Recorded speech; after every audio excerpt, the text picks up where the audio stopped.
ഇതൊക്കെ ചെയ്ത മഹേന്ദ്രൻ രക്ഷിക്കാൻ വേണ്ടിയിട്ടാണോ അമൃത പോലീസ് അന്വേഷണം വേണ്ടെന്ന് പറഞ്ഞത്? അതൊന്ന് ചോദിക്കണമല്ലോ.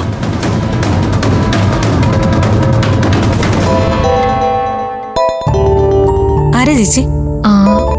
അഭിമന്യുവാ. എടുക്ക്. വേണ്ട, ഞാൻ പിന്നെ തിരിച്ചു വിളിച്ചോളാം.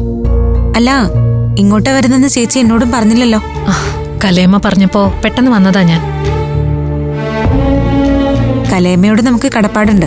പക്ഷേ മഹേന്ദ്രൻ നല്ല ആളല്ല. അത് അമൃതേച്ചിക്ക് നന്നായി അറിയാവുന്ന കാര്യല്ലേ. അമൃതേച്ചിയെ ജോലി ഏറ്റെടുക്കേണ്ട ആവശ്യമില്ലായിരുന്നു.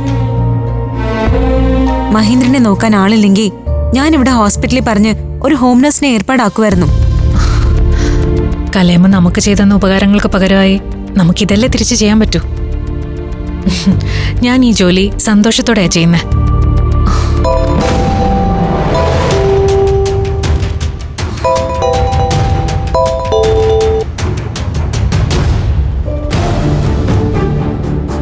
അമൃത എന്താ ഫോൺ എടുക്കാതെ? ഈ സമയത്ത് ഹോട്ടലിൽ തിരക്കൊന്നുമില്ലല്ലോ. അമൃതേച്ചി എന്തൊക്കെ പറഞ്ഞാലും ഇപ്പൊ ഏറ്റെടുത്തിരിക്കുന്ന ഈ ജോലി ഇത്തിരി റിസ്കാ. ചേച്ചി നല്ലോണം സൂക്ഷിക്കണം.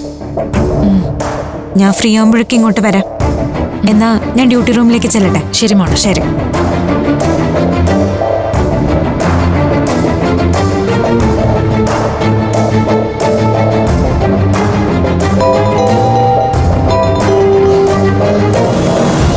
ഹലോ അഭിമന്യു. ഞാൻ കുറെ നേരമായിട്ട് വിളിക്കുന്നു. താനെന്താ ഫോൺ എടുക്കാതെ? എനിക്ക് അർജന്റായിട്ട് ഒരു കാര്യം പറയാനുണ്ടായിരുന്നു. ഞാൻ അത്യാവശ്യമായിട്ടൊരു സ്ഥലത്ത് നിൽക്കായിരുന്നു അഭിമന്യു. അത്യാവശ്യമായിട്ടുള്ള കാര്യമാണ് എനിക്കും പറയാനുള്ളത്. ഞാൻ കളക്ടറേറ്റിൽ നിൽക്കുക. ഇവിടുത്തെ ഓഫീസിലൊരു കാര്യമായിട്ട് വന്നതാ. ഇപ്പം എന്തായാലും സംസാരിക്കാൻ പറ്റില്ല. ഞാനിവിടെ നിന്ന് എത്തിയിട്ട് വിളിക്കാം. ഓ ശരി ശരി.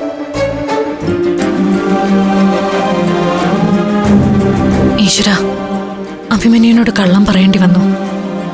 ഈ ഒരു ആവശ്യത്തിനാ വന്നതെന്ന് പറഞ്ഞാ ആൾക്ക് വലിയ സങ്കടാവും. അതാ ഞാൻ കള്ളം പറഞ്ഞേ.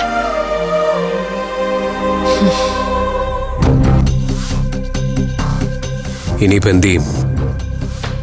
കാര്യങ്ങളൊക്കെ അനഘയോട് പറഞ്ഞല്ലോ. എന്തായാലും ഹോസ്പിറ്റൽ വരെ ഒന്ന് പോവാം. മഹേന്ദ്രന് അവക്കും സംശയം ഉണ്ടെങ്കിൽ ഹോസ്പിറ്റലിൽ വെച്ച് തന്നെ അവനെ ഒന്ന് കുടയാം.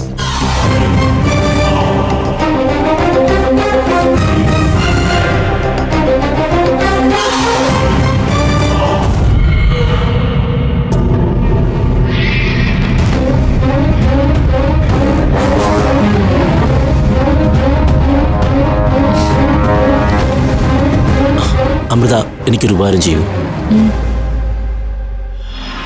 ഇങ്ങനെ ഒരേ കിടപ്പ് കിടന്ന് എനിക്ക് ആകെ ബോറടിച്ചു. കുടിക്കാൻ എന്തെങ്കിലും വേണോ? ചായയോ കാപ്പിയോ മറ്റോ? ആഹാരം കഴിച്ചു മടുത്തു. എനിക്കൊന്ന് നടന്നാൽ കൊള്ളാമെന്നുണ്ട്. അമൃത എന്നെ ഒന്ന് സഹായിക്കണം പ്ലീസ്.